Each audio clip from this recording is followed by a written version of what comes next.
Hello guys, welcome back to सरकारी नौकरी वाले बाबा। I am Dhananjay. तो भाई IBPS PO प्री में जितने भी हमारे स्टूडेंट्स पास हुए हैं उन सभी को बहुत बहुत बधाइयाँ। और अब मैं बता दूं कि आगे का आपका जो मेंस का सफ़र है वो बहुत ही चुनौतीपूर्ण रहने वाला है, क्योंकि इसके बाद मेन आपकी जो एक राह है वो आपको जो जिसके लिए एक मतलब खुशी की वो होती है कि पहली जॉब वो आपकी पूरी होने जा रही है, क्योंकि अभी सिर्फ मेंस का पड़ाव बाकी है और उसके बाद जॉब आपके हाथ में होगी। लेकिन ये जो पड़ाव है बहुत ही ज़्यादा इंपॉर्टेंट है आपके लिए पार करना, क्योंकि आप सभी को पता है कि अभी SBI PO मेंस का पेपर हुआ है और बहुत से ऐसे स्टूडेंट हैं जो तैयारी कर रहे होंगे और जो इन्होंने SBI PO मेंस का पेपर दिया होगा, तो उनके साथ आपका आपका बहुत ही बड़ा कंपटीशन है। जो लोग पहली बार एग्ज़ाम दे रहे हैं उनको भी मेहनत करने की ज़रूरत है, क्योंकि एक चीज़ ध्यान रखिए, अगर आपको उनसे आगे निकलना है तो आपको एक चीज़ ध्यान रखनी होगी कि हार्ड वर्क आपको करना होगा। जितना ज़्यादा आप मेहनत करोगे तभी आप उनको पीछे कर पाओगे। ठीक है, तो मैं आपको इस वीडियो में कुछ ऐसी चीज़ें बताऊंगा जो आपके लिए बहुत ही ज़्यादा इंपॉर्टेंट है और आपको समझनी भी चाहिए। तो आप में से जो भी स्टूडेंट मेंस के लिए सेलेक्ट हुए हैं तो वो इस वीडियो को ध्यान से और पूरा देखें। बाकी अगर कोई इनको डाउट्स है तो आप मुझे कमेंट सेक्शन में लिख के बताइए, मैं जितना ज़्यादा हो सकूँगा मैं आपकी हेल्प करने की कोशिश करूँगा। ठीक है, साथ ही साथ जो भी स्टूडेंट नए हैं वो चैनल को सब्सक्राइब और वीडियो को लाइक करना मत भूलें। साथ ही साथ बेल नोटिफिकेशन जरूर दबाएं, क्योंकि आगे की अपडेट्स आपको जिससे टाइम टू टाइम मिलते रहे। बात करते हैं हम सबसे पहले स्ट्रेटेजी की। तो पहले मैं आपको बात बता दूं कि कैसा क्या एग्ज़ाम पैटर्न रहता है। जितने भी हमारे नए स्टूडेंट्स हैं उनके लिए मैं बता दूं कि टोटल आपके 4 सब्जेक्ट आते हैं: reasoning, English, data analysis and interpretation और फिर आपका जनरल एंड बैंकिंग अवेयरनेस। ठीक है, 4 सब्जेक्ट आते हैं और सब में आपके 45 क्वेश्चन होते हैं। 60 आपके इसमें मार्क्स हैं। इंग्लिश में 35, मैक्सिमम मार्क्स 40, डेटा एनालिसिस में 35 क्वेश्चन आपके मार्क्स 60 और आपके जनरल एंड बैंकिंग अवेयरनेस में आपके 40 क्वेश्चन और मार्क्स आपके हो गए 40। ठीक है, इसके बाद आपका लेटर और ऐसे आता है, जो कि आपका लेटर और ऐसे 2 रहते हैं क्वेश्चंस, आपका 25 मार्क्स के रहते हैं मैक्सिमम मार्क्स। ठीक है, टोटल आपको 180 मिनट का टाइम होता है। और इसमें क्या रहता है आपका कि हर सेक्शन वाइज पहले आप जब पेपर में बैठेंगे तो पहले आपका रीजनिंग का आएगा, जैसे 60 मिनट होंगे, फिर इंग्लिश का आएगा, फिर 40 मिनट बाद फिर आपका डेटा एनालिसिस एंड इंटरप्रिटेशन का आएगा, फिर 45 मिनट बाद फिर आपका general economy and banking awareness. ये 4 आपके आएंगे। उसके बाद फिर आपको ऐसे भी आपको ऐसे और लेटर भी आपको लिखना होगा। ये सीक्वेंस वाइज आपका चलता है, एकदम से नहीं आता जैसा SSC वगैरह में आता है। ठीक है, तो अभी आपको बता रहा हूँ सब्जेक्ट वाइज कि आपको तैयारी किस तरीके से करनी है। तो सबसे पहले मैं बता दूं कि भाई रीजनिंग के लिए आपको सिर्फ और सिर्फ आपको प्रैक्टिस करने की ज़रूरत है। आप कोशिश करिए दिन में आप 1 सेट लगाइए और नेक्स्ट डे उसका एनालिसिस करिए। मतलब आपको 7 दिन में आपको 3 दिन आपको सेट लगाने हैं और बाकी के जो 3 दिन है उसमें आपको जितना ज़्यादा हो सके प्रैक्टिस करनी है। और बचा आपका 1 दिन, तो उस दिन में आपको जितना भी आपने वीक में पढ़ा होता है वो सब कुछ उस दिन में रिवाइज करना है। सिर्फ संडे आपको ये रखना है कि संडे मेरा रिविजन का ही दिन है, उस दिन मैंने जो भी वीक में पढ़ा है वो रिवाइज करना ही है, क्योंकि रिवाइज करना बहुत ही ज़्यादा ज़रूरी रहता है।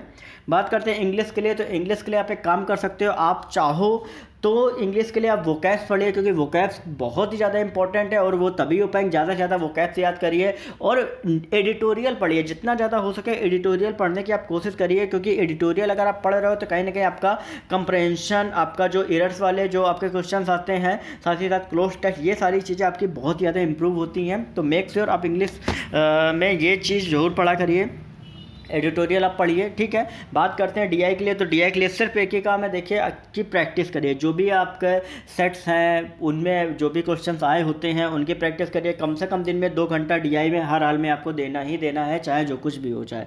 ठीक है, क्योंकि कारण क्या है कि पेपर का जो स्टैंडर्ड होता है वो पता नहीं चलता, आता मॉडरेट ही है। कई बार क्या होता है कि ईजी आ जाता है, कई बार टफ़ आ जाता है। तो टफ़ आने में क्या होता है, सबके लिए टफ़ होगा, बट लेकिन अगर ईजी आता है तो फिर कंपटीशन जो होता है वो आपका बढ़ जाता है। तो हालांकि ईजी नहीं है, फिर भी आप DI की इतनी प्रैक्टिस करिए कि आपको वहाँ पे टाइम जो है वो आपको कम टाइम में आप ज़्यादा आउटपुट दे पाओ। तो क्योंकि कारण क्या रहता है कि आपका टाइम बैंक में बस एक ही चीज़ रहती है कि आपके पास टाइम नहीं बच पाता है। तो आप कोशिश यही करिए, ज़्यादा से ज़्यादा आप कैलकुलेशन पे काम करिए। जो भी आपके टेबल्स हैं, क्यूब्स हैं, स्क्वायर, इनको याद करिए। साथ ही साथ आपका जो DI होता है कैसे क्या उसको सॉल्व करना है एक ही नज़र में। तो ये सारी चीज़ें आप तभी कर पाओगे जब आप जितना ज़्यादा हो सके प्रैक्टिस करोगे। ठीक है, फिर आता है आपका general economy and banking awareness. इसके लिए आपको सबसे पहली बात कि अभी तक का जो भी आपका करंट वगैरह है वो पढ़ लीजिए। बाकी आपकी जो भी करंट से बैंकिंग की जो अपडेट्स आती है, देखिए एक चीज़ ध्यान रखिए कि बैंक का पेपर है तो आपकी बैंकिंग से जितने भी अपडेट्स अभी तक आई हैं तो वो आपको बहुत ही अच्छे से तैयार होनी चाहिए, क्योंकि हो सकता है बाकी चीज़ें ना पूछे लेकिन बैंकिंग के अपडेट्स एक बार आपको पूछेगा, क्योंकि आपका ये बैंक का पेपर है। साथ ही साथ आप ये कर सकते हैं कि जो भी रिपीटेड आपके क्वेश्चन आए होते हैं वो भी एक बार अच्छे से पढ़ लीजिए, तैयार कर लीजिए, क्योंकि वो भी आपका काम में एक तरीके से आ सकते हैं। और एक चीज़ मैं बता दूं आपको कि बैंकिंग अवेयरनेस के लिए आप ज़्यादा डीप में जाने की कोई ज़रूरत नहीं, बैंक इतना डीप नहीं पूछता है, एक नॉर्मल ही पूछता है। बाकी आपके जो 3 सब्जेक्ट है उनमें फोकस करिए ज़्यादा से ज़्यादा करने की। ये सब्जेक्ट ऐसा है आप जितना ज़्यादा घुस भी जाएंगे ना तो कंफर्म नहीं कह सकते कि आपके 40 आउट ऑफ 40 ही आएंगे, ठीक है। तो इसमें ना घुसिए, बाकी 3 चीज़ें जो है उसमें आप कोशिश करिए ज़्यादा से ज़्यादा मेहनत करने की। फिर बचता है आपका इंग्लिश राइटिंग और ऐसे, और वो तो आपका कॉमन सी बात है, अगर आप एडिटोरियल पढ़ेंगे इंग्लिश के लिए मैंने जो बताया है तो आपकी कॉमन सी बात है कि ये आपकी लेटर राइटिंग और आपका ऐसे जो है वो आपका इम्प्रूव होना स्टार्ट हो जाएगा, ठीक है। तो ये जो पूरी स्ट्रैटेजी मैंने बताई इसको आप फॉलो करिए और कम से कम दिन में 8 से 9 घंटे पढ़ने की कोशिश करिए, क्योंकि अभी नहीं तो कभी नहीं। अभी मेंस की लड़ाई बहुत ज़्यादा इंपॉर्टेंट है, मेंस की लड़ाई जीत ली तो इसके बाद फिर तो आपने पूरी जीवन में मतलब 60 साल तक पूरा एकदम अपने आप को बना लिया, ठीक है। तो ये लड़ाई आपके लिए बहुत ज़्यादा इंपॉर्टेंट है, तो प्लीज़ मेक श्योर आप अभी से पढ़ना स्टार्ट कर दीजिए। आपका जो भी अभी न्यू ईयर सेलिब्रेशन सब कुछ हो चुका होगा, क्योंकि अभी आपके लिए कंपटीशन देने के लिए बहुत ऐसे स्टूडेंट हैं जो अभी लगे हुए हैं, ठीक है। तो बाकी अगर आपको कुछ भी लगता है तो आप मुझे कमेंट सेक्शन में लिख के पूछे, मैं जितना ज़्यादा हो सकूँगा हेल्प करूँगा। साथ ही साथ प्लीज़ जितने भी नए हैं वीडियो को लाइक ज़रूर करें, चैनल को सब्सक्राइब करें, बेल नोटिफिकेशन दबाना बिल्कुल भी मत भूलें, क्योंकि आपके लिए बहुत ज़्यादा इंपॉर्टेंट है ये तैयारी, ठीक है। बाकी अगर कुछ रहता है तो आप मुझे कमेंट सेक्शन में लिख के पूछ सकते हैं। अरे ऑन भोसड़ी के